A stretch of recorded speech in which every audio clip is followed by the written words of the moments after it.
Man, oh man, it just goes from bad to worse for the Bunnies. It's the third long-term injury they've picked up since that game on Thursday night. I didn't even know that he actually had a decent injury at least anyway, not just a niggle. It turns out 6 to 8 weeks for a hip flexor injury for Cam, and not great on that front. And anyone obviously that has him in their fantasy and supercoach teams, time to move on. But yeah, these Bunnies, they're going to be the target against, that's for sure, your fantasy teams. But yeah, I just wanted to point that out. That's the news this morning. Not good at all. All right, let's get into the fantasy side of things. And you absolutely love to love it and you love to hate it a lot of the time. That is for sure. And let's just get out of the way first. Terrell bloody May. What a legend. I did end up trading him last night. I was like, all right, Stranger's score of 36-37. Turns out it was 35. I'm like, that's enough. I can take that. Let's get May out of the side, cop the 40 or whatever it's going to be, which is what it would have been in this scenario. But he picked up 2 tries, 2 line breaks, and a couple of tackle breaks as well. So incredible effort from him. If he didn't score those tries, obviously it would have been somewhere around that 40 mark, which would have helped out, obviously, the sellers. But this was kind of my general plan last night was to, if Strange didn't score very well, he got like a 20, which was looking like for a while, then I would have kept May, played him, copped the price drop. But after watching the game before and seeing Garrick score well, I was like, okay, he's going to go up a bit. I don't want May to go down too far. So I was like, I'll just sell him. He should get somewhere between that sort of 35 to kind of 50 range. Obviously, a chance he didn't play big minutes, which he came out and he looked much better in this game and obviously put himself in the right positions to score tries. So congrats to all the holders. It's a funny old game, fantasy, isn't it? And this is what we love about it as well. The unpredictability of it is the best part. Obviously, if it was too predictable and everyone you bought did well, then it would be boring because everyone would be doing well and have the same team. So you can't predict them all. But it's funny how we pick up a 16 last week, obviously with low minutes, into a 50-minute 68 in this one. So well done, Terrell. I don't see too much changing next week. Like, you had Nafahu White, who actually, probably played one of his better games of his career as well. Top 2, I'd say, in my opinion. And he didn't come back on. He played the first 30 odd, and then that was it. I'm not sure about the 37. I don't think he played the full 37, but unless he came back on at some point in the middle, maybe, and then came back off again, I'll have to check that. But he didn't even make 40 minutes, and expect him to be more of that impact player, but he's playing that good. I can't see him playing any less than 30 minutes on a regular basis. So from next week anyway, with Hargraves coming back, with Spencer Lenu there, and just the quality that Connor Watson's putting out, with Radley returning as well, there's just no space for May to play any more than 40 minutes anyway. So it was a 1 week play, I think, still, even though he scored the tries and they kept him out there because he was enjoying himself and he hasn't played big minutes over the last bunch of weeks, and they've got other guys to play the big minutes in the next few weeks anyway. So there you go. That was a fun one. I wanted to point that out to start with, and we may as well keep going with the Roosters and the Broncos clash. And again, just went from bad to worse for the Broncos. Obviously losing Jesse Arthur's, what looked like was going to be a pretty cool hit, ended up with him with a broken jaw, which is not good. And then they lost Reynolds, which looks like it's the exact same injury that Jamal Fogarty had, which means he's out for 3 months, 12 weeks it'll be, somewhere around that mark is what it is for most people who suffer that injury. And that's super frustrating for Broncos and their fans for sure. But he will be back at a reasonable time. Obviously in the back end, he'll get the last sort of 5 rounds or something like that, leading into the finals, which will be really, really helpful there as well. It will affect Reece Walsh. He will be doing the goal kicking. He will do a little bit more general play kicking. They're not even sure if Jock Madden will be back for next week. I think he's close. It'll either be next week or the following week for Jock. Ezra Mann will obviously have to take over a little bit more. And then you've also got Tristan Saylor, who apparently could play some 6. And they said they're definitely not moving Reece Walsh from 1. But Waltz is in the post game, said there was a chance that he could come into that. He's got the IQ, he's got the skills, so they'll see. They'll work that out as to how they play that situation. But Carrigan ended up playing at the 6 role for that back half of the game when Reynolds went down. Angus Crichton, they absolutely butchered him from the for a second ton of the season. Poor fella, he played so well and was 106 overnight into a 97. Don't know why. They took a couple of tackle breaks away from him. Might have given him another missed tackle as well. But 3 offloads to hand, 150 meters. Every time he gets the ball, he looks like he's going to run over the top of these guys or get through a tackle. He's very, very impressive. Obviously, the footy smarts is there, and it just looks like he has a clear mind now. He's just like, give me early ball, let me run through a gap here or palm a bloke off, and seeing good things at dummy half, and obviously offloads for tries to Connor Watson on the back on the inside as well. So Crichton, everyone who's still actively playing, that was the thing. Someone in a Facebook group mentioned that. It's like, we're all cheering about him being 26.5% of owned, but that's pretty much everyone that's still active right now. So yeah, keep that in mind. That's sort of anywhere to about the 50,000 mark is active and playing. So there you go. But yeah, incredible score. Everyone's got him. If you captained him, happy days. I did see a couple of people that did. So well done to you guys. Connor Watson, he was the talk of the town this week a little bit. So obviously, there were so many other buys, but Watson was one of those guys that we knew that if he was going to be playing 80 minutes in the middle, whether it's at 13 or covering for Cheese and in the 9 jersey there, that he would be the guy and that to score really well like he did last week. And that was exactly what happened. And he even had an even better game. He had 47 tackles by 52 minutes or 55 minutes there.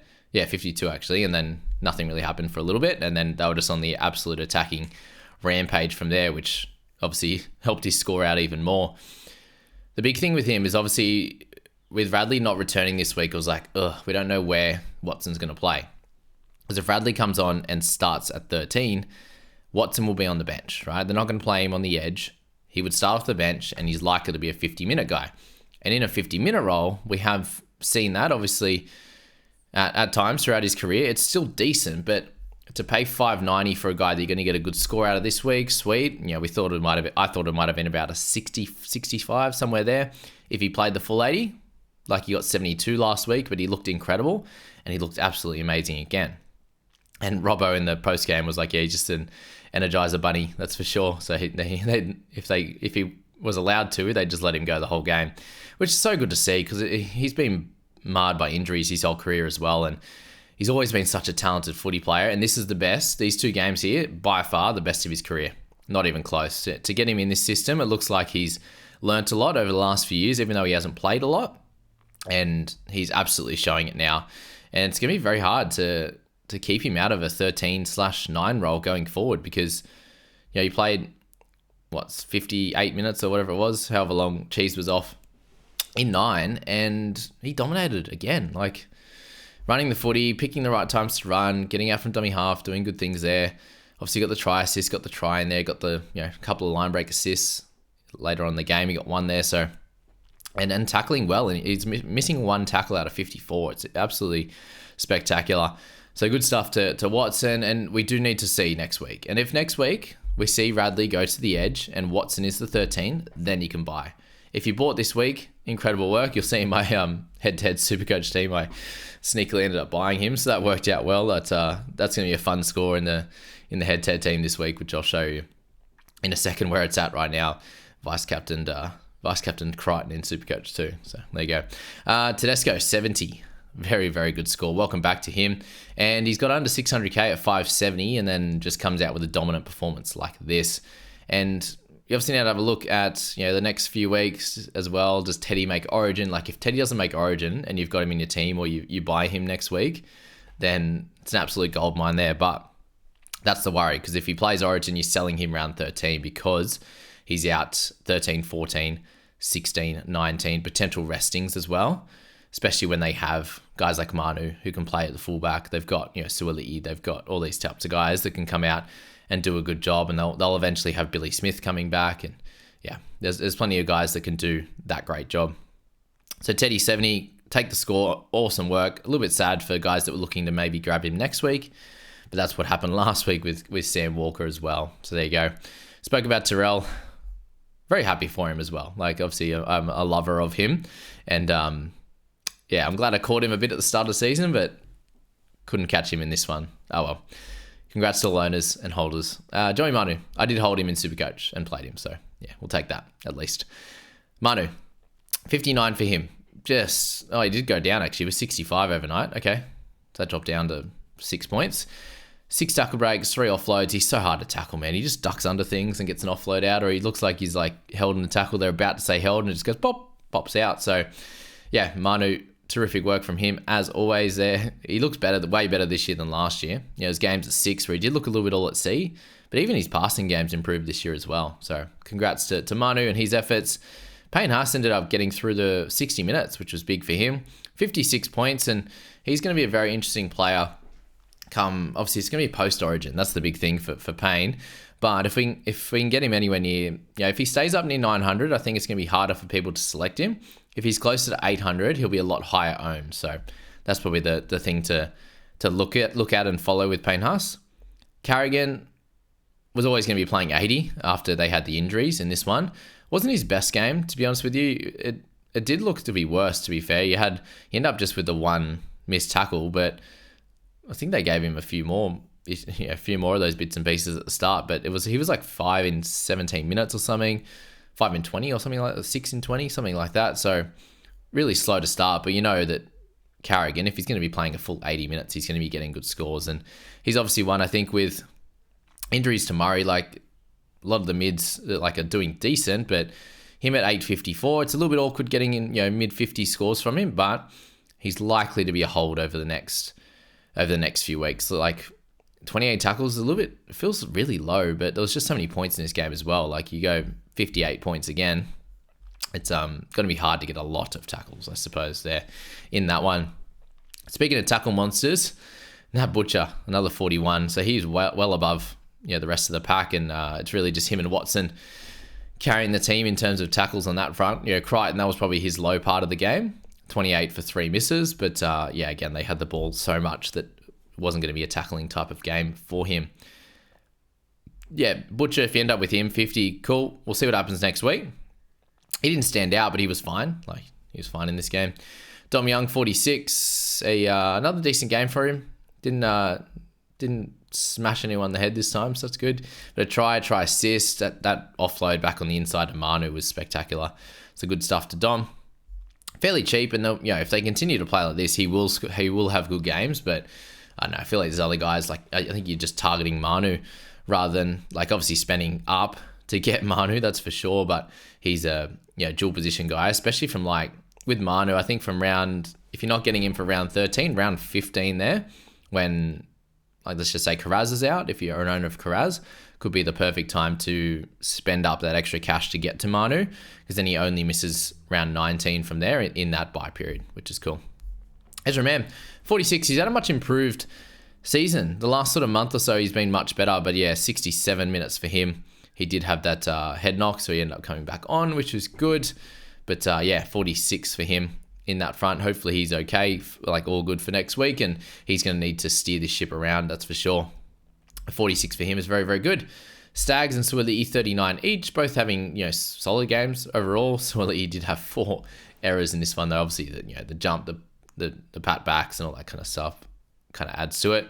Tyson Smoothie ended up playing 52 minutes and tackled hard as well, 34 for him in terms of tackles, which was good. You had Egan Butcher, 38, so he did really well in his time out there, 43 minutes. Ricky with a try, line break. He started really well. He was 20 to 30 odd early, and then, just fell away. And then Jensen, 37. But it was the exact same situation for Sam Walker, unfortunately. So he actually got to about 30 or 31 in about 37 minutes, 36 minutes. Finished the half on 29. And then it did go a little bit downhill for him in the second half. He did miss a bunch of tackles, had the error, had the inside 10, and also 3 penalties across the game, and really just kicked goals in that second part. They were running the footy so much, he didn't have to kick in general play. He didn't have to run the footy as much himself. It just worked out that other guys were well involved, and Crichton was dominant down that left-hand side. So Walker with the 35. It's a very frustrating bye this week, especially in a game where he's obviously kicking a lot of goals, and they put on 40 points that he was not involved in any of the tack at all. He had 1 line break assist in that one. Still making decent tackle numbers and got an offload, but outside of that, it was not his game. Negatives were up at negative 19, which is just way too much for Sammy in this one. So he'll bounce back for sure, and the team's playing too well for him not to, but they obviously were going left a lot more with some of the quality in Crichton, that he's probably going to play Origin now, especially with Cam Murray being out as well. either a bench spot or a starting spot on an edge. That's the tough thing as well there.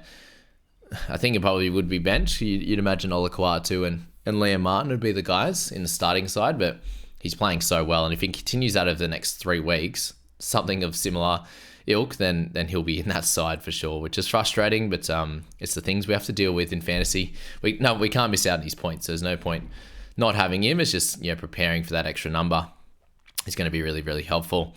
Alrighty, moving along. We got Hetherington, Collins. Collins a little bit lower minutes, but yeah, made sense. Same with Nafahu White. He was really, really good in his time out there. Xavier Willison, 29, so he's getting closer to a sell now.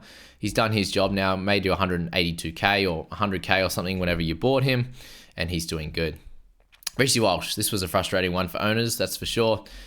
Turned it on a little bit more in that second half, but this is one of those frustrating ones for me watching the game here. It's just that he absolutely sets up that try, drags Walker out to his right-hand side, tucks back in on the inside for Ezra Mam, who goes through and then tucks it back in for, who was it? Who made the line break?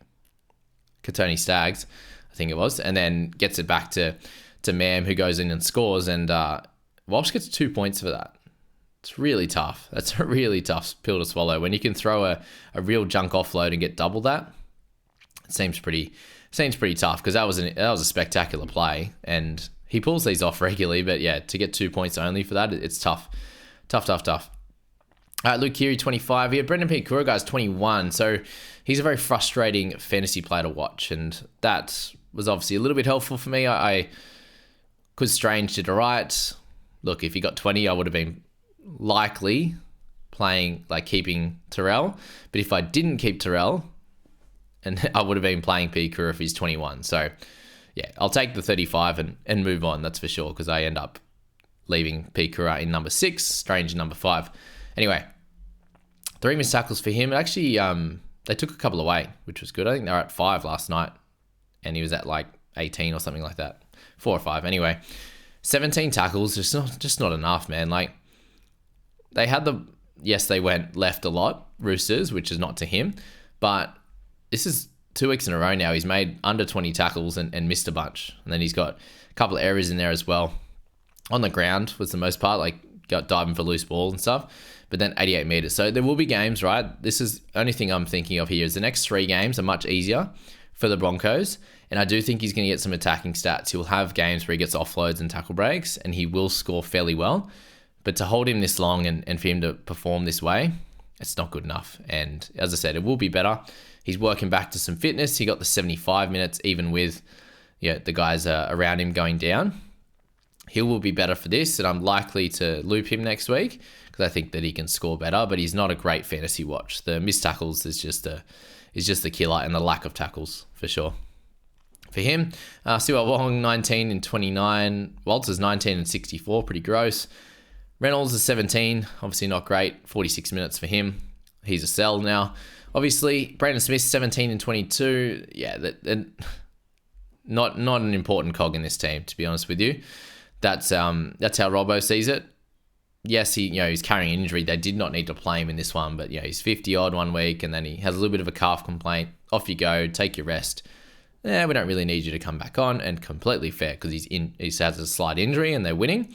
But it's a super frustrating how that's finished up for Brandon, to be honest, because he did get a turnover tackle, but he had 17 in 22 minutes, and if you extrapolate that out to a 50-odd minute role, then he's in mid to high 30s, and that's fine, and what you be happy with in this game. If you held Smith over May in the end, super frustrating. It kind of tipped into the May's favour, given Hargraves is going to be out in this one, but yeah, it was can Brandon turn around? Are they both sells next week?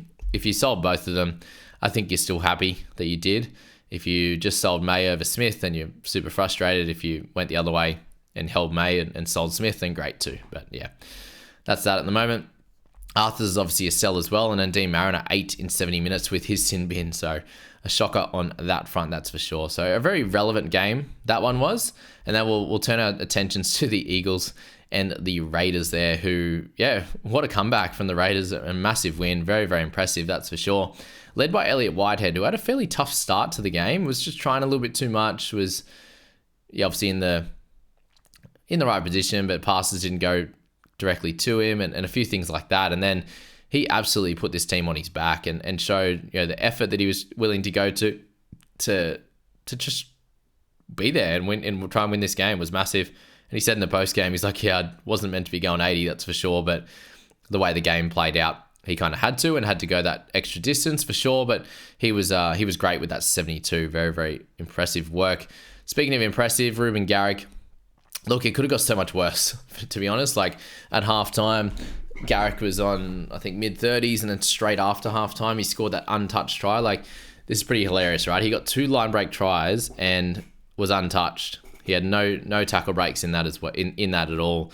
So that second one, that defense was so bad. Like, he got the ball 25 out and got to run through and dummy and go untouched, which is just horrendous defense. And for that to be what got them out to that massive lead, I think the 24-6 or whatever it was, for them to come back after that horrendous effort, that is so impressive. I did not expect it at all. And yeah, once they scored a couple, it's like, oh, maybe they can do it. But yeah, the errors that Manly were giving away for those intercept tries kind of thing, like bouncing off Waddell, and there was someone else earlier on in the game. Yeah, they got Whitehead those tries. So yeah, one of those tries anyway. And the second one was the second one? Not Hudson Young, not Kotrick. Maybe it was Kotrick. Yeah, anyway, 2 of those types of tries. So yeah, congrats to those guys.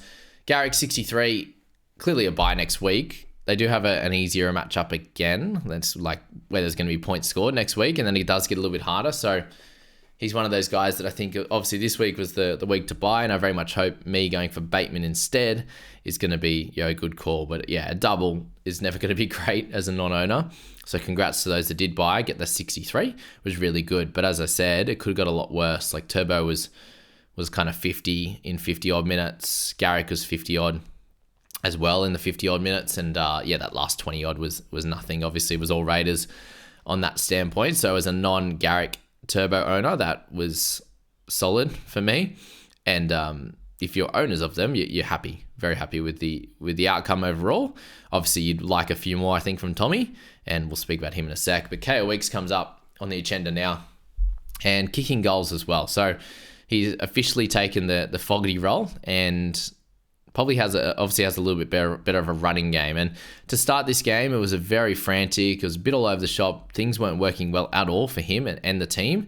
And it was like, oh, is he even going to be able to keep his spot in this side? But to get a win like this, Strange, that game winner, so impressive. So proud of him and happy for him. Obviously, as an owner as well in fantasy, that just gave him that extra 5, which helped out. But keeps him as a clear hold longer term, and Weeks becomes a buy. Like I said, if you grabbed him this week, I didn't expect a 57, that's for sure. Like I didn't expect a over 60 score for Garrick. I was thinking hopefully 45 or something for Garrick with 1 try, which was there for the taking at one point. But Weeks to be involved in everything, obviously tackling well enough, had some negatives still. He had negative 12 in this game with the missed tackles, errors, and the penalties.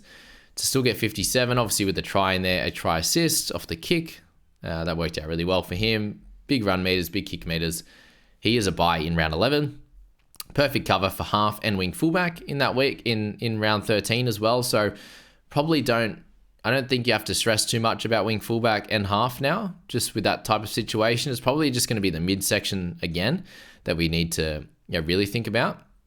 So he's someone in round 11 I'll be targeting, and hopefully it's just a 1 trade, and maybe it's an easy transition from a Hughesy or a Salmon. Maybe one of those 2 guys could be the play, and hopefully I'd say it'd probably more likely Salmon. I just think with Preston coming back, he's going to be the one to cop it a little bit, and Hughesy's warming up into the season. It's been really good the last few weeks, so hopefully he continues to keep that spot, and I'll keep Hughesy as one of my 3 mids for round 13.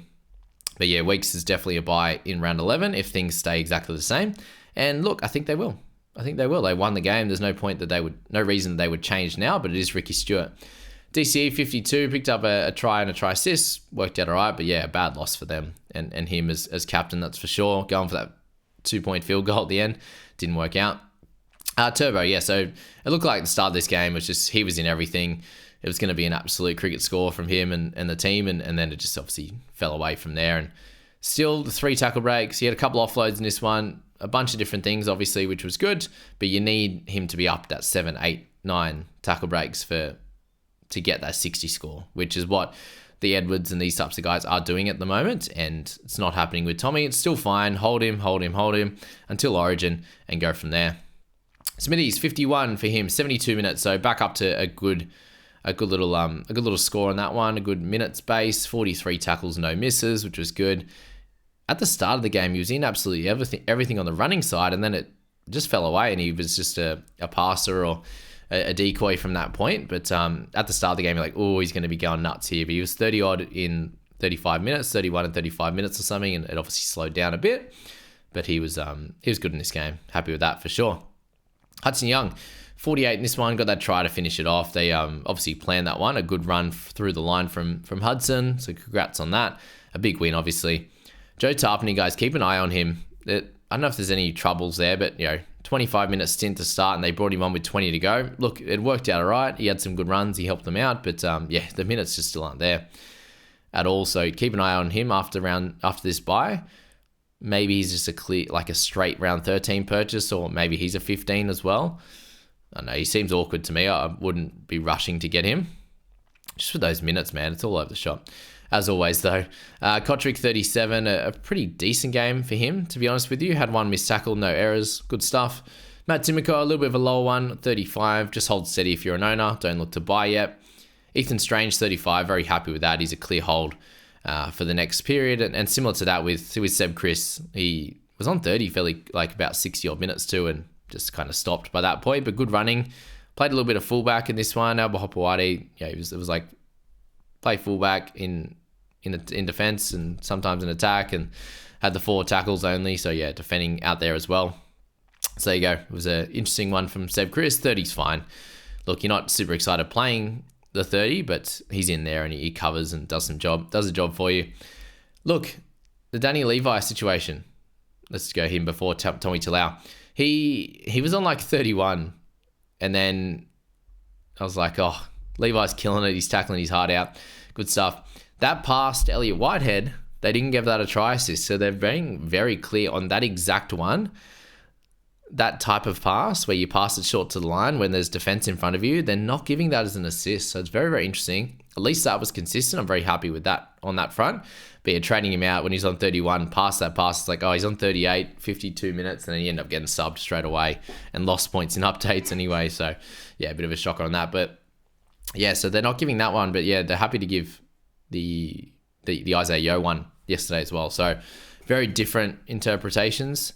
Right now, one very close to the line, one further back. A lot of time they don't give them when they're further back, but there you go.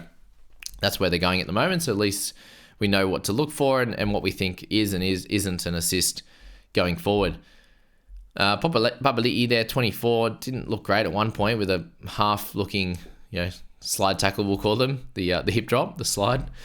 Hip slide. Brooksy, 22, yeah, just not great. Not great at the moment. Obviously a loss in this one as well, just makes it even worse, but he needs to sort it out. A lovely play with Turbo to start the game, and then he just goes missing. Don't know what's going on there.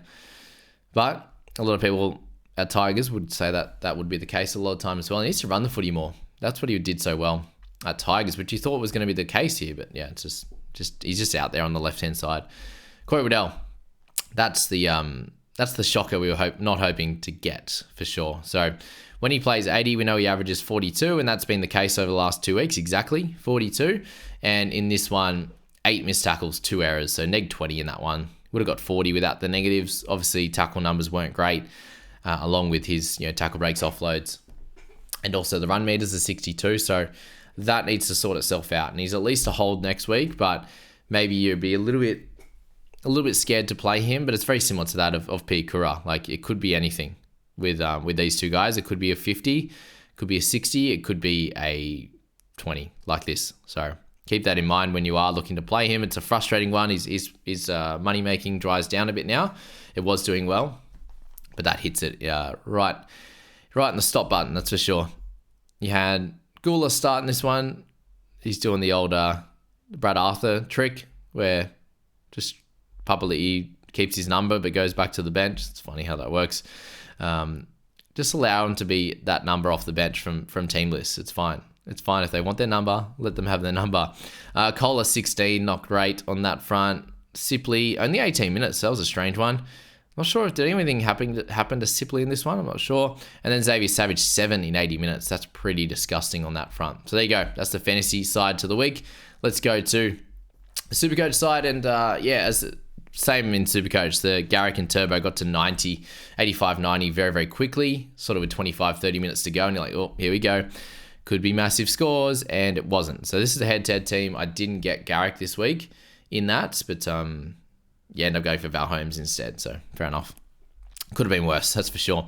And then Turbo with 90. I did end up selling him for Trey Fuller in my overall team. So yeah, didn't look great and got away with a 90. It'll go up a bit with a couple of offloads, but yeah, it wasn't super ideal. But outside those two and DCE was a pretty low one for Eagles overall. Luke Brooks is a sell at some point whenever you can get around to doing it. Not like a Mayday, get rid of him. But not great on that front. On the other side, Xavier Savage with a 13, pretty gross. He's a sell now for sure. I just think you can keep 13s on there. Matt Timoko, just hold. Yeah, wasn't his best game. Morgan Smithy's 43. Hopefully that does update a bit because it seems a little bit low compared to that of fantasy there. But yeah, didn't run as much as you would have hoped, as it looked like he was going to in the start of the game. End up holding Strange in this team as well, so 46 for him. Solid. Got the try assist at the end, which helps. He'll lose a good chunk of money given his break-even's 100. But hopefully it kind of stabilizes. He loses sort of 50 to 100k over the next few weeks, and he's a play in round 13. Because if the Raiders can play like this, he'll be fine going forward. And then Danny Levi with a 55. He got the try assist in this one, obviously. Weeks was 64. He's obviously fairly cheap, that at 273, and has played a couple of games now. And that being his better score, so he'll make some cash after this.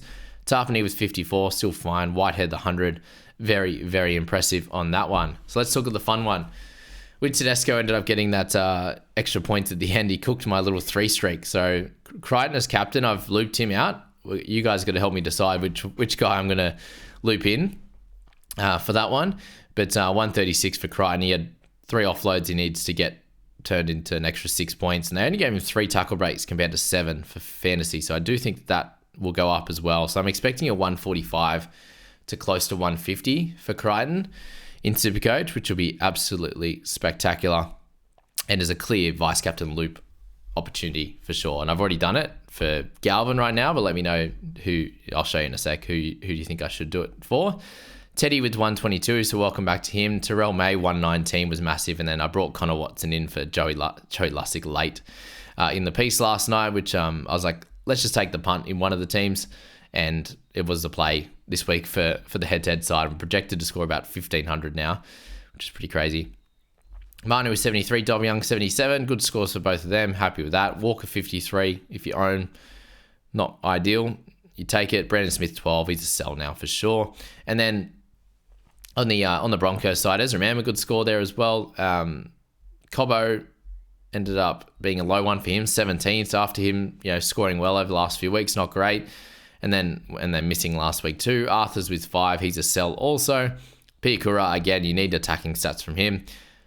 Play him against the easier matchups. Don't play him against the harder ones like Roosters, which is what I was kind of thinking in the fantasy side. Wilson, 41. Take that as an owner. He won't really lose much cash. Reece Walsh is in my overall team. Not ideal there. 45 for him in this one. Yeah, again, just not much went his way, obviously. Dropped some ball. And then, Stagsy and Mam. They were the only winners in this one. Carrigan, solid. If you own him, Haas with 51. Not really a buy at the moment anyway. But which way would you go in my side? So really, I would have been hopeful to not play Smithies, but is what it is on that one. The Crichton game was after. I didn't really have another clear option, but at the moment I've moved Galvin to out of the side. Probably the options are like Kaipi's Paul or Plath, and then maybe Kale Aro or Roger. So I think with Galvin, I'm kind of all in on him, obviously in fantasy. I'm playing him. I have to play him in my overall team. So in this scenario, I was like, well, I can hedge a little bit. If Galvin doesn't go that great, then it's fine on this point that I don't play him here. But anyway, or if he goes great, I've got him in my fantasy and supercoach team. This is the head-to-head one, just clearly head-to-head. So yeah, whatever. On that front, I'm really just worried about the chance score. Other than that, like we got Hughes, who should be fine. Coruscant's out. And then it's, Galvin. Just the three of those guys. So hopefully Chan can get a 30-odd. And if that's the case, then the 140-odd or whatever it's going to be for Crichton is going to be well worth it. Right now, it's funny that they're projecting Hines to score 134 against the Dragons. So everyone's projected score is very high right now. If he happens to go 100, then, which is great still, the Crichton bet will be well worth it, to be honest. Unless, obviously, Galvin comes out and gets 100 or something, then it wouldn't work. But to grab that safety of the 140 odd with Crichton in, Hines has gone 100, big 100 twice in a row. Can he do it 3 times in a row? It'd be very, very impressive. I'm not sure if he can, potentially in the wet as well. So that's that on that front. Projected to get 14.99. A very crazy week with 266k in the bank for next week with any upgrades that we may need to do. But we'll have to see what happens with this front row forward position next week with May, that's for sure. But anyway, that's a long enough video for today, guys. I hope you enjoyed the coverage, and I wish you all the best of luck for the 3 Saturday games kicking off at 3 p.m. with the Dogs and the Tigers. It's going to be a fun one. We'll see you later.